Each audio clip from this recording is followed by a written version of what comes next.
आता ॲनाकोंडा म्हणाल तर हे ॲनाकोंडा स्वतः आहेत.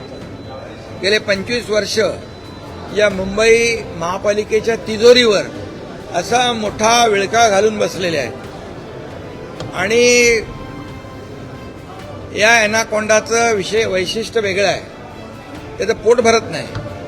म्हणजे मुंबईची तिजोरी गिळली, मुंबई गिळली, मुंबईतल्या रुग्णांची खिचडी गिळली, त्याचबरोबर मुंबईचे काही भूखंड गिळले, मिठीतला गाळ गिळला, रस्त्यातला डांबर गिळला, तरी सुद्धा त्यांचं पोट भरत नाही. त्यामुळे भस्म्या रोग माहीत आहे ना, भस्म्या रोग, तो भस्म्या रोग झालेला हा ॲनाकोंडा आहे. म्हणून मी सांगितलं याचं एक वेगळेपण आहे.